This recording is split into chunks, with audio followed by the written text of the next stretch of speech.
baru mau senang udah dibanting lagi ya properti. Aduh. Sepertinya emang cuman mau mancing biar bisa turun lebih dalam ya. Tapi nggak ada tanda-tanda soalnya. Kan weekly-nya engulfing ya. Monthly-nya itu lebih parah lagi pasti. Ya udahlah ya.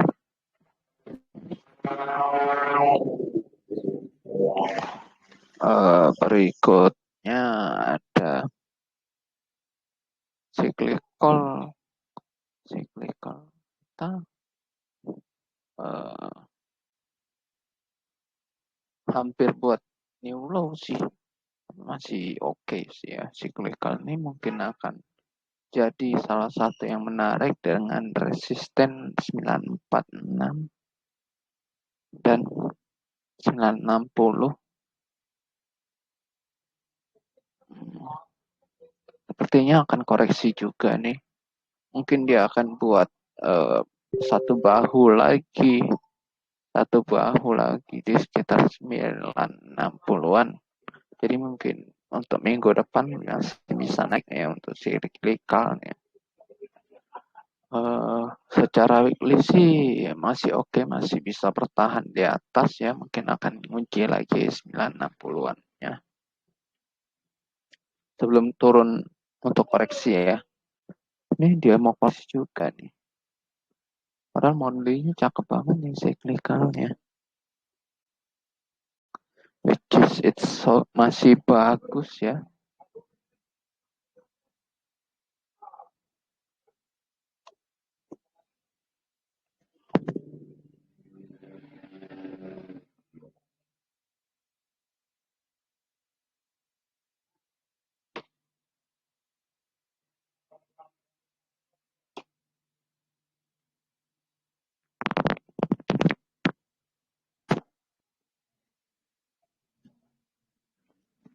Sahamnya masih bagus, cuman sektornya masih bagus.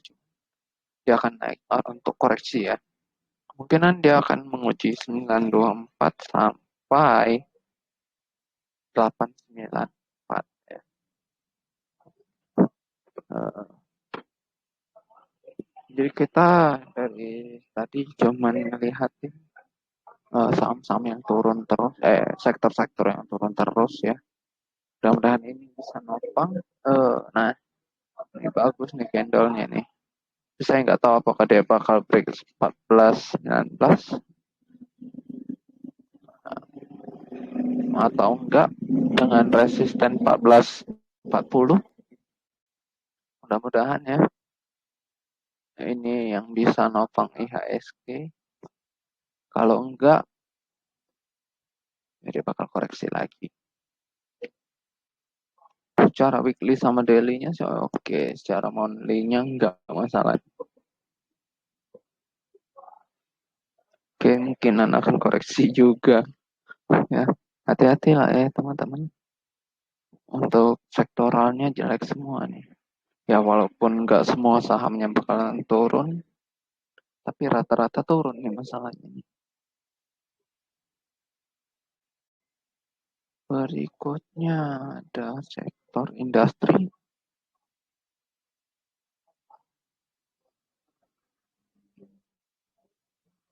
Nah, mudah-mudahan industri bisa ya.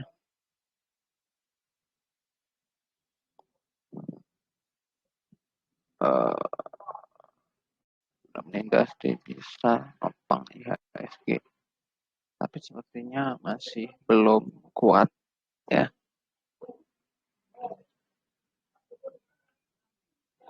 Nih, ini doang nih yang bagus nih.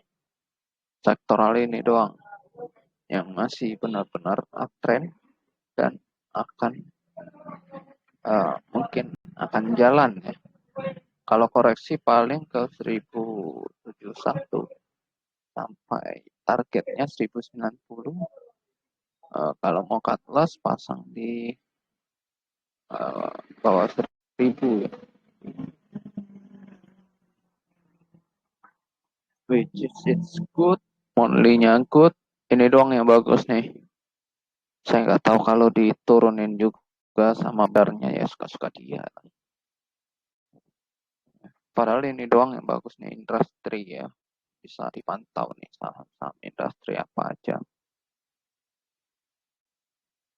Berikutnya terakhir ya, non cyclical. Nah ini sakit kepala. Dia nggak bisa mantul ya. Udah naik turunin lagi. Ya ini buat neuro terus. Belum tahu kapan uh, mantulnya nih. Ini kayak apa, galau-galau terus. Udah kayak Dead Cat Bones. Turun, mantul, turun, mantul, turun. Padahal ini monthly ya. Dead Cat Bones di monthly sih berbahaya ya.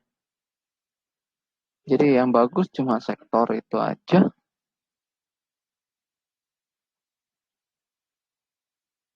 Sektor industri ya. Ada yang ayaman, ada banyak lah. Bukan cuma ayam aja, banyak uh, mobil, motor, dan sebagainya ya. Oke, ada yang request nih Telkom, Weton, BMRI, buka Access. Oke, saya bahas dari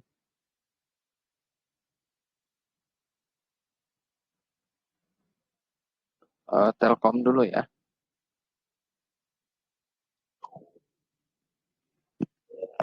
Telkom.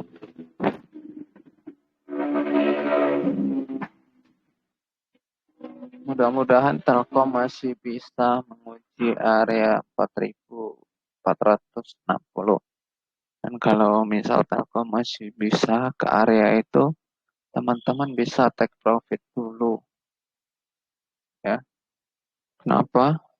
Karena sektoralnya sudah mulai jelek ya.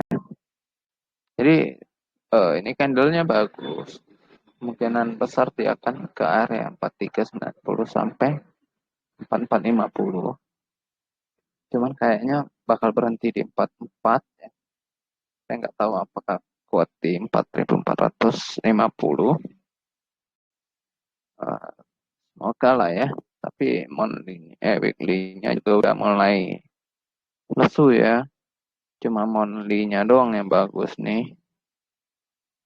Tapi ya jarumnya udah panjang-panjang. Kalau udah panjang-panjang udah harus hati-hati dan udah ada di area resisten ya.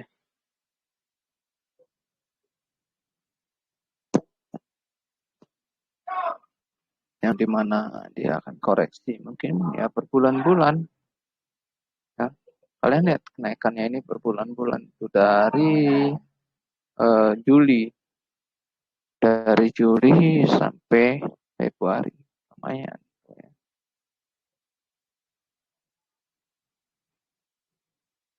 Berikutnya tadi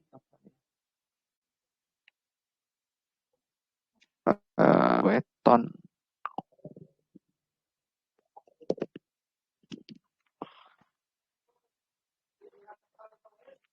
Kalau Weton sih menurut saya belum menarik ya. Ini udah jebol support masalahnya. Biar kata dia doji di sini, kemungkinan besar dia akan break lagi supportnya. Ya, 210.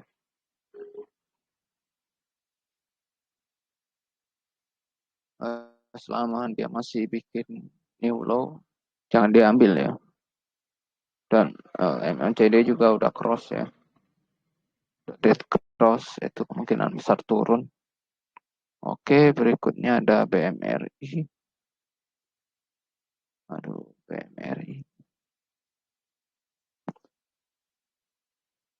Bank Mandiri kemarin udah naik, turun lagi.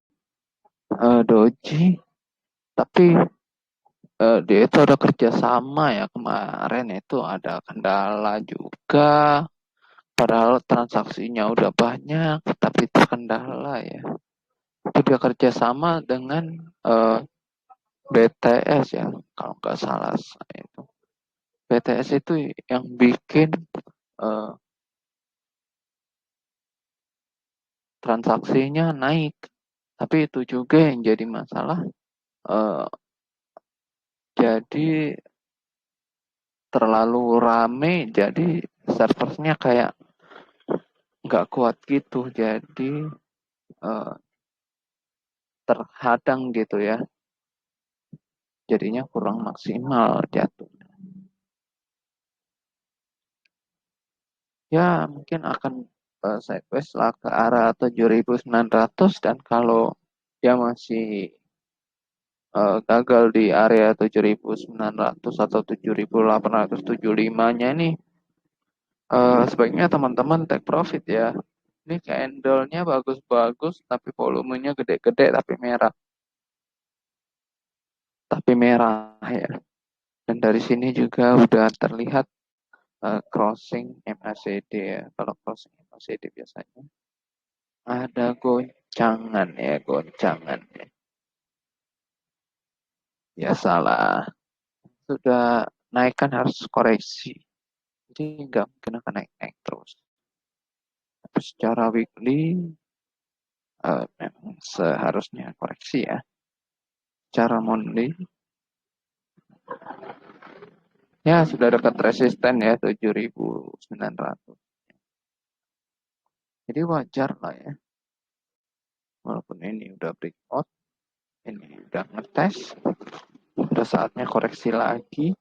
Mungkin ke area-area 7.200 sampai 6.900 atau 6.675 ya.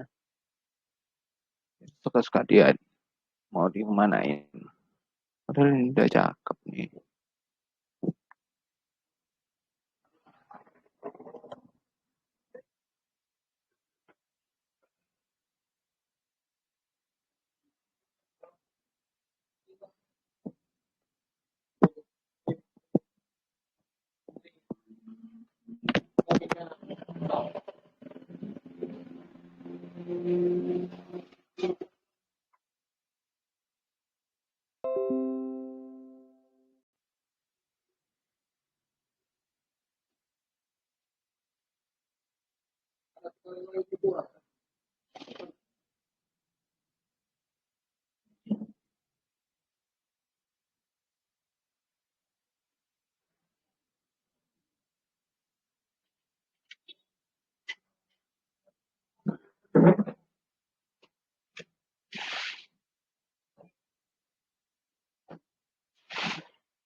Oke, nah jadi ini kemungkinan akan sakit dulu ya. Di area 78 misalnya. Dan di area 7.600. Kalau dia nggak kuat nahan 7.650 maka potensi di area support berikutnya 7.300. Ini cukup kuat ya. Kalau dijempol juga ya udah. Berarti memang dia mendowntrend. Secara tren ini sektoralnya masih masuk. Berikutnya ada buka. Ya, saya sebenarnya udah tahu sih buka ini masih bakalan koreksi mungkin ke area 314 sampai 280 ya. Karena ini harganya masih dinilai terlalu mahal. Ini juga udah membentuk pola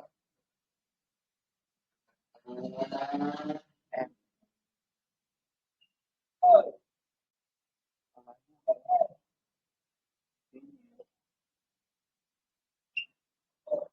itu jadi kalau misal teman-teman mau ngambil 1.000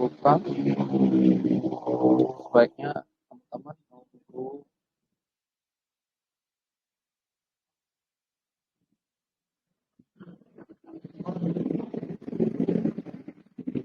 pantulannya, jangan diambil sekarang. Ditunggu buka itu turun terus mantul, turun lagi, mantul lagi, baru teman-teman ambil ya. Contohnya gimana? Contohnya seperti ini mungkin ya, turun, naik, nggak kuat, turun lagi, naik lagi, turun lagi. Nah, di sekitaran sini teman-teman bisa ambil. Karena setelah dia mantul,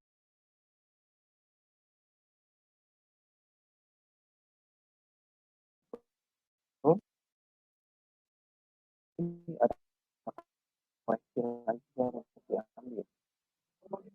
Ataupun kalau misal dia masih sideways di sini, dia akan bergerak atau dia hold break support, itu pun dia akan bergerak lagi di atas 700. Ya mungkin nggak akan tinggi kalau dia turun breakout. Ya. Kalaupun ini posisinya di breakout, seperti ini, nah posisinya dia breakout, gitu. Dia akan mantul tapi nggak terlalu tinggi biasa.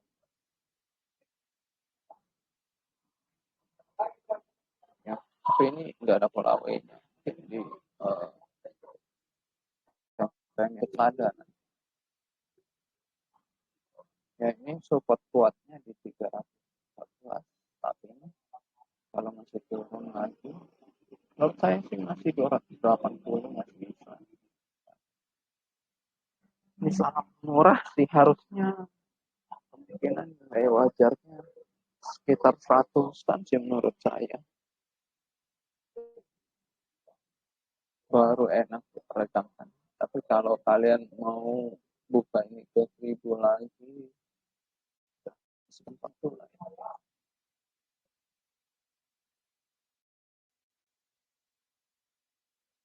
Ya, ada bukan berarti saham buka ini jelek ya. Dia hanya dinilai market itu harganya kemahalan di harga 1.000-an, bahkan di 300. Jadi kemungkinan di 100-an. Bisa jadi 190, bisa jadi 170, bisa jadi 150.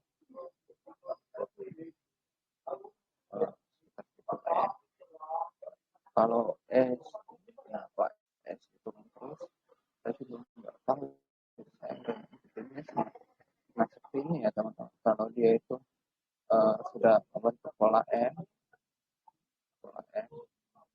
dan the breakout itu udah susah nunggunya. Jadi seperti ini pun belum ada potensi dia bakalan balik.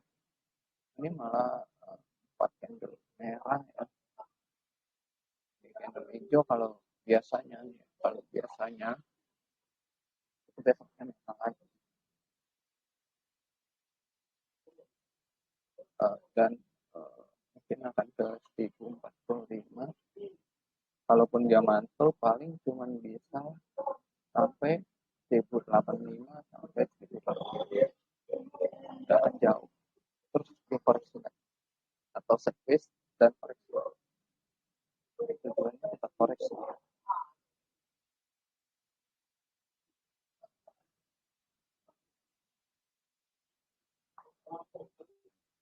Ini saya tahu pasti ada yang mau nungguin di ini ya, nungguin si S. Nah, ini dia tuh ada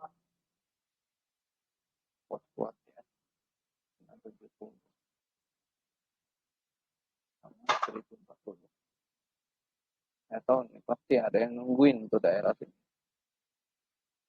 Ya, nggak salah sih. Cuman cut loss-nya dipasang aja di 900 atau kalau nggak mau 900 ya 950 boleh kalau basic. Pencari bandarnya.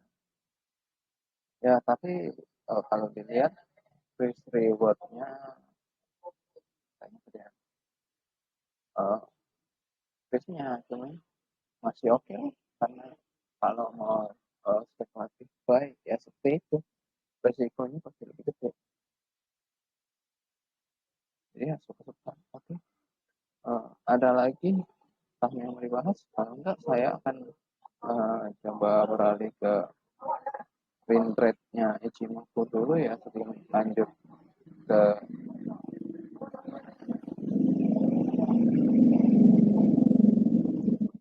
sebelum lanjut ke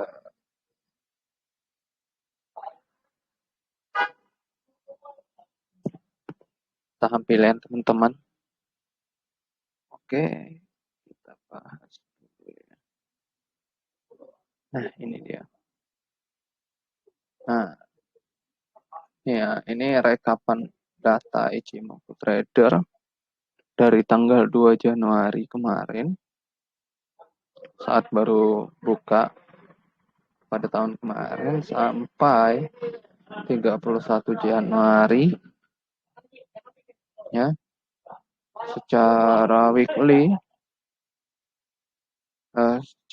ya, itu kita win rate-nya cuma 69 dan cut loss-nya 4 kali ya.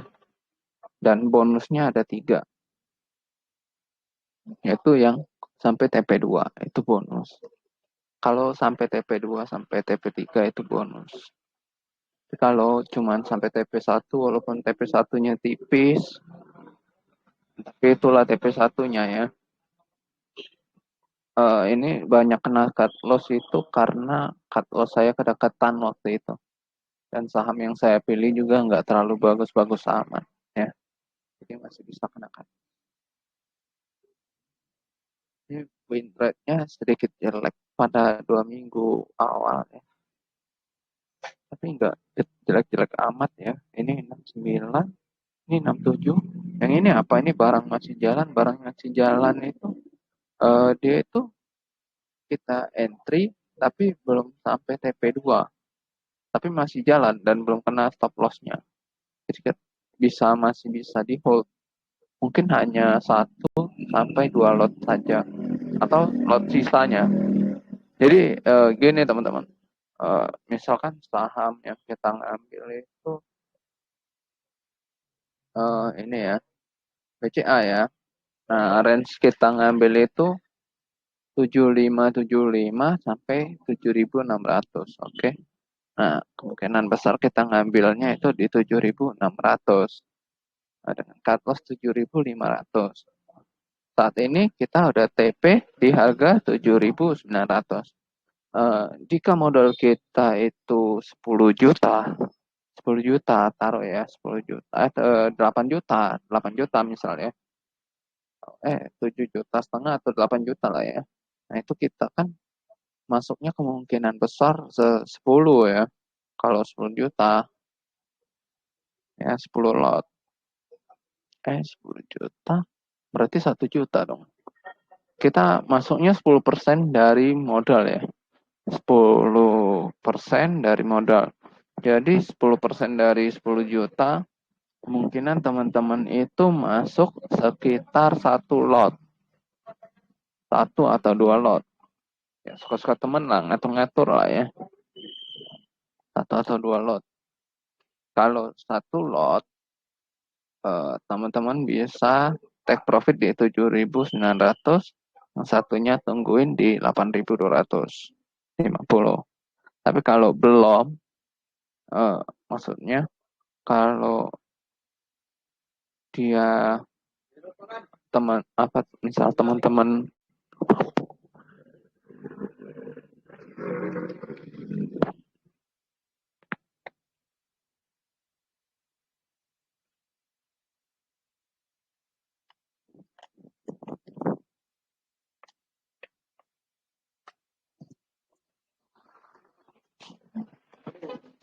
kalau teman-teman masih ngehold sahamnya ya mungkin masih nunggu TP2, tapi kalau nggak mau nunggu-nunggu, jual aja di 7.900. Atau kalau sudah ini udah kelamaan, lama banget nih udah ngeholdnya, ya udah dijual aja di 7.900 lagi atau di harga tertinggi berapapun selain 825 ya. Misal 8.000 sudah capek juga, udah jual aja. Seperti itu ya. Jadi sebenarnya kan emang 10%, tapi kalau teman-teman mau nyoba 2 lot sih nggak masalah ya. Walaupun modalnya 10 juta, kita cuma masuk 2 lot. Kalaupun misal dia cut loss di 7.500, paling minusnya puluhan ribu. Jauh ya dari modal kita. Jadi kalau teman-teman masuknya banyak, misal 10 juta teman-teman masuk semua, 10 gitu. Eh, terus kena cut loss belum nyampe TP. Nah, teman-teman bisa ini ya, bisa ruginya banyak gitu. Ngambil di 7.600, cut loss-nya di 7.500. Terus malah ke hit. Itu sekitar 4 tick. Kalau satu tick itu minusnya udah 250.000, udah 4 tick udah 1 juta ya teman-teman, minus ya. 10 juta minus 1 juta aja udah berapa itu? Udah 10% teman-teman minus ya. Teman-teman udah rugi 10%. Dan buat balikin 10% itu susah ya. Seperti itu teman-teman. Ya, jadi tergantung teman-teman lah ya. Eh, ini ya waktu awal-awal itu juga banyak ngambilnya spekulasi buy ya. Dimana ini sebenarnya beresiko ketimbang ngambilnya ketika buy on breakout. Walaupun buy on breakout itu uh, ketika dia buy on breakout tapi dia masih gagal juga atau false break, kita masih biasanya masih jauh dari cut loss, dan dia biasanya cuman false break terus dia balik lagi, biasanya seperti itu. Atau kalau dia nggak balik lagi, dia hit cut loss, ya is okay lah ya. Yang penting uh, chance-nya ketimbang spekulatif buy itu lebih gede ya.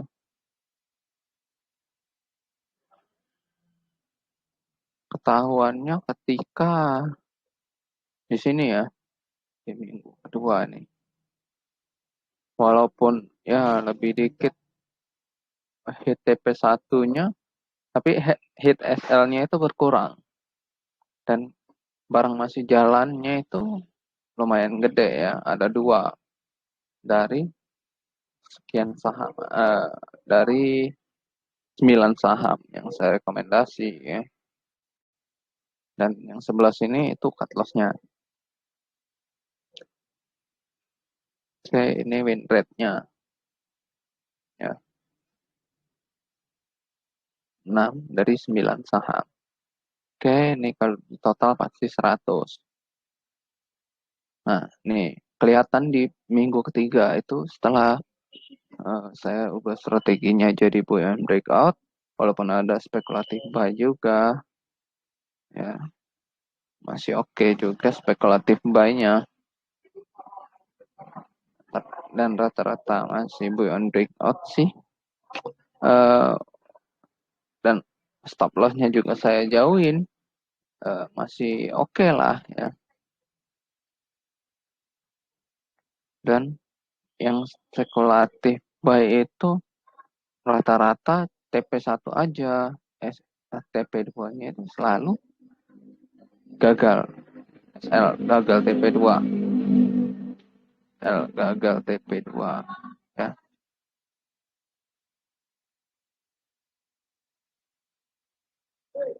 Dia cuma sampai TP1. Jadi misal kalau ada, misal ya, kita ngambil 10 saham pewon di harga 458 ya. 458 ketika 460 itu kita harus jual. Misal kita cuman punya 10 misalnya, atau punya 100 deh, punya 100 ya. Kalau punya 100 harganya 4 jutaan, 4 juta setengah ya. 4 juta setengah dia naik satu tik aja itu udah naik 4 juta setengah, udah naik satu, jadi 200-an ribu ya. Udah 200 ribu ya jual.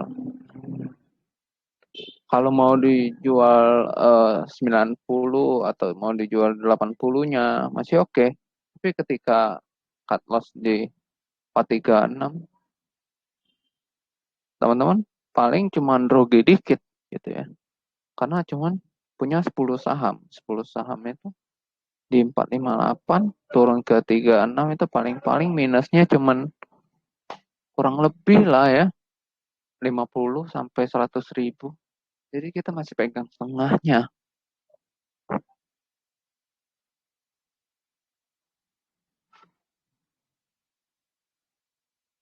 Lagian sih siapa juga yang hold lama-lama gitu ya sampai 36. Saya rasa sih udah ada yang cut loss ketika udah minusnya 75 sampai 7%. Nah, kalau udah minus 5% sih buang aja. Nggak harus ngikutin SL-SL-an ini ya. Walaupun ini ngambil yang terjauh ya. Ini ngambil yang terjauh. Walaupun TP-nya itu tipis, tapi kita tetap take profit gitu. Walaupun cuma satu tik. Seperti ini 178. Nah ini nggak dapat barang nih.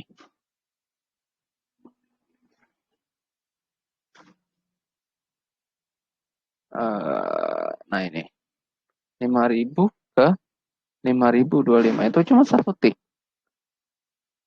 ya. Dan nunggu ke 5125 aja nggak dapat. Ya seperti itu. Rata-rata seperti itu permainannya. Jadi tiknya jangan diambil banyak-banyak. Itu yang ketika kita uh, di awal bulan kemarin ya. Nah ini di akhir bulan kemarin itu sudah banyak berubah ya. Terutama di Sido.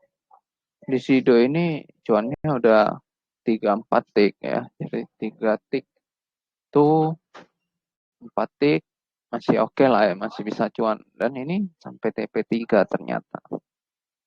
Ini kebetulan nyampe TP2, TP3 semua ini itu gara-gara marketnya lagi bagus. Oke. Nah, ini kayaknya nih di bulan Februari yang kita panen itu cut loss. Kemungkinan besar. Nah, ini saya juga belum ini ya, karena besok juga libur gitu ya. Uh, ininya sahamnya juga mentok-mentok di sini.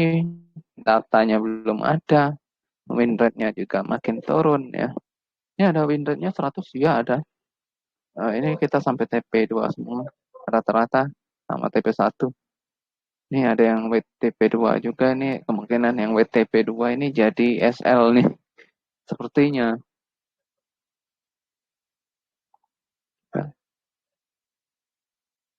Jadi win rate-nya itu rata-rata kurang lebih ya di market bagus, market jelek. Nanti kita lihat di Februari nanti atau di Maret nanti ya. Apakah dia masih bertahan di atas 65? Saya rasa sih mungkinan akan turun ya. Atau tetap di sekitar 65, 60. Mungkin kalau market jelek bisa nyentuh 55 ya. Sampai 50%. Itu win rate-nya. Tapi kalau saya harap sih jangan sampai kena ya. Jadi selama teman-teman ngambil TP1-nya, is okay. Nah ini kenapa cuma 30 nih? Ini 30 ini sebenarnya TP1-nya itu baru 3, yang lain itu belum TP ya. Belum TP. Dan ini kemungkinan, mudah-mudahan sih TP ya. Kemungkinan. Mudah-mudahan sih bisa TP. Ya ini tipis kan tuh, cuma 3 tip. Ya mudah-mudahan bisa lah ya. Kalau Java sih, Javanya jauh nih. Tapi masih oke lah ya.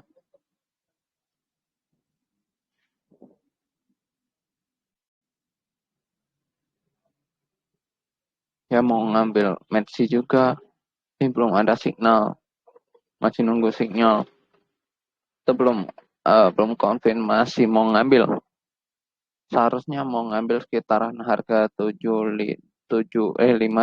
sampai 576. Tapi kita itu belum ada dapat harga dengan TP di 620-an. Belum dapat harga ya. Cut loss-nya di 482. Kita belum ada dapat weakness-nya belum ada ya. Coba kita kembali ke ininya.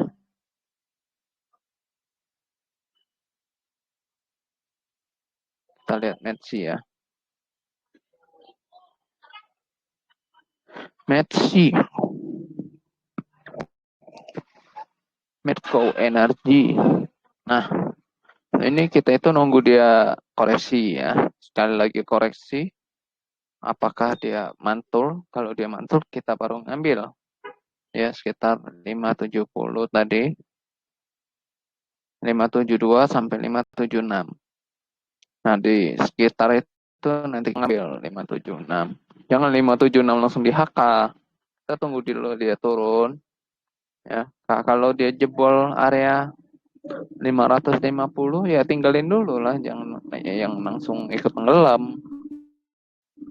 Nyelam nanti.